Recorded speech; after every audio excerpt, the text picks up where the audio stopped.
Hello everyone and welcome to Claret and Booze. Good evening. If you're new to this channel, please subscribe. We're not far off 11k now. We're charging along the old boozer train. So look, we've still got around about 40% of people that watch this channel are not subscribed. It doesn't cost anything. You know, I know not everyone's got Google accounts, but just head over there, you know, get yourself an account, subscribe to us. It does really help us. And don't forget, drop a like on the video. I'm going to give the Kent and Sussex Tea and Coffee Company, our channel sponsors, a shout today. Fantastic place. You know, we wouldn't recommend anyone. We wouldn't partner with anyone that we didn't trust. And they're West Ham owned. If you like your coffee beans, your coffee, well, everyone likes tea and coffee, but anything you want, honestly, go over to the website. The link's in the description. Coffee beans, coffee grounds, tea bags, tea leaves, whatever. All the fancy stuff. Or the not so fancy stuff. They do the lot. Cheaper than the supermarkets. Use the discount code Claret15. You'll get 15% off. Everyone's a winner. Okay. First of all, I want to talk to you about yesterday's video and the tone of the video and the way it made you all feel and the way it made me feel. I've been borderline depressed today. I've been borderline depressed since I had that conversation, since recording that video and reading all of the responses and the replies in that video. You know, we can't be doing that, you know, and I've got to take the blame for that as well, because I felt defeated. I felt defeated yesterday. I felt defeated today. And I'm not having it. I'm not having it. You know, it's one thing being angry because you're emotional. You've got an emotional connection then. But when you kind of go that way, you know, apathy, it's like we've been defeated. And we're not doing that. We're not doing that at all. We're not. Shake it off. Shake it off. There's still loads of time to go this season. This is going to end. It is going to end. 87 days left. Worst way, Moyes is here for 87 more days till that last game of the season, and he's gone. He ain't going to be here next year. Don't believe all the crap. Don't believe the crap Sean Whetstone says or anyone else. He's going to be gone. He ain't going to be here, all right? If he makes it that far. I don't think he'll make it that far because he can't win a fucking game. He's useless. But look, anyway, the other thing that I got pulled up on, rightly so, in that video yesterday was... my delivery was poor. There is nothing worse than somebody saying, I know something, but I can't tell you. I'll never do that. To be quite honest, I always share everything with you anyway. It's only specifically when somebody says, I'll tell you this, but you've got to promise not to relay it or drop me in it. You can't betray someone's trust. You can't do that. And from this particular source, I had to be quite vague with the detail because you give away too many clues and you're going to drop someone in it and then they're going to get in trouble. They fucking litigation and stuff like that. You can't do it. So I'm not going to betray someone's trust, but like I said, the delivery was poor. You did get the outline story. The outline story, you got it all. There isn't anything else that you don't know. It's just the finer detail that I had to hold back on because I didn't want to drop anyone in it. So look, I'm not going to do that anymore. That is a dick move. It pisses me off when people do that. But the point of this video, there is no news. Well, there's loads of news, but fuck the news because the news changes from day to day, every few hours. It's doing my brain in. You read Jacob Steinberg, you read this person, that person, all different stories coming out. The board can't make their mind up. What's the point in waiting and listening to what David Sullivan says? That fucker, mate, it changes his mind on an hourly basis. I don't care what he says. We know what's going to happen if we lose against Brentford, if we lose against Everton and we lose against Burnley, he's gone. He's going to be fucking gone. They won't be able to keep him at that point, will they? Because if they don't, it's going to erupt. And this goes back to what I was saying. This is why I'm saying shake it off. Don't get depressed. Get fucking angry. Get angry. And people are saying, whoa, look at the football. Look at the football. We're in ninth place. What? We're not exactly in a relegation battle. This ain't about the football, is it? COVID stopped the protest last time. They did. It's about an awful lot more than the football. When you got success on the pitch, that masks the overall issue. That's what it does. Strip away entertainment, strip away football, and you've got a fucking erupting volcano. You're going to be right back where we started, Sullivan, and it's going to be worse. It's going to be worse, you know? But yeah, look, at the end of the day, do you know what? You, Moyes, you, Brady, you, Sullivan, you, Kretinsky, and all the other fuckers on that board committee, it ain't your club. It ain't your club. Particularly the owners, it ain't your club. You're the custodians of this club. You'll come and go. You'll sell us off somewhere else. You will. You're only here for the short term. David Moyes, It ain't your club. You're not the best manager we've ever had. No, you're not. You harp on, oh, this is the last 3 years have been the best time in West Ham's history. No. The last 3 years have been the best time in your history, mate. Yours. It's the only trophy you've ever fucking won. Well, not the case for West Ham, mate.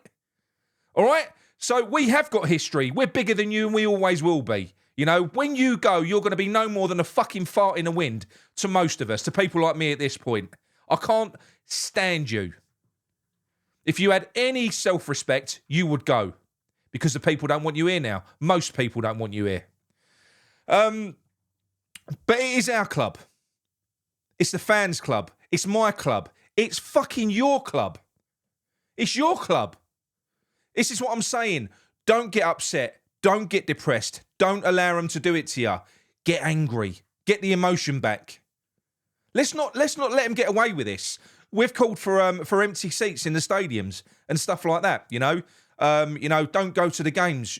Make your feelings known that way. No. Go to the fucking games. David Moyes loves playing in front of an empty stadium. He loves it. He's the COVID king.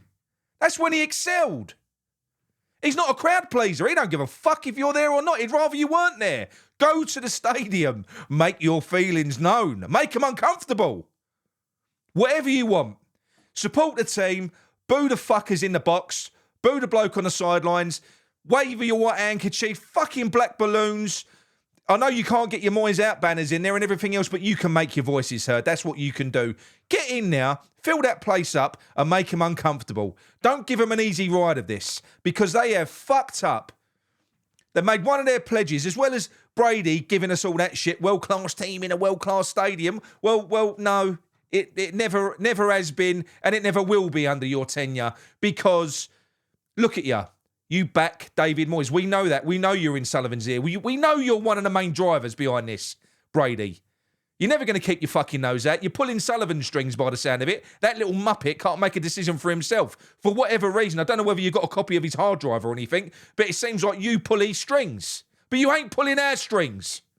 Not anymore. We've got your number. We always have had. So yes, like I said to you, change of tact, West Ham fans. Come on, 87 days left. Let's fucking finish this job. Let's get it done.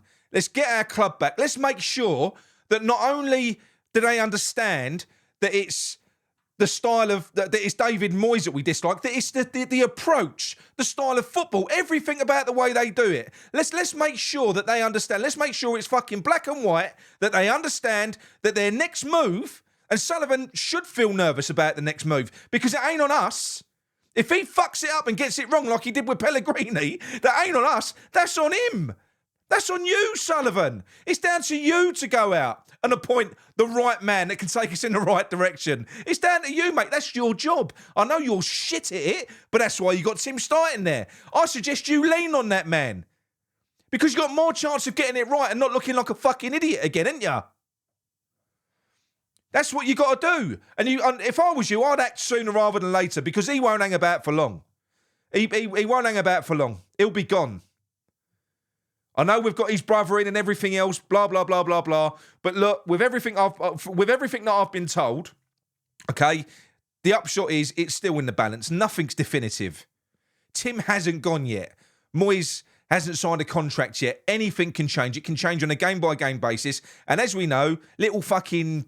him, he changes his mind on an daily hourly basis. He does. And like I said, he's easily influenced. So look, I'm not being funny. Nobody is exempt now because as much as Sullivan, I can't stand him, and Brady, they've only got a 38% stake. All the others could overrule him if they wanted to. They could. The Golds with Kretinsky could overrule him. What the fuck is Kretinsky doing? Not that I want him to own the club either, if I'm being honest. When you look at what he's done at Royal Mail, he's another prick. Let's face it. Yeah, you, Kretinsky, you'll be fucking next. I'm not being funny. I've got the hump with all of them. They're all culpable. They're all standing by, watching this season burn. And it can burn. But I tell you what, if it does, that volcano is going to erupt.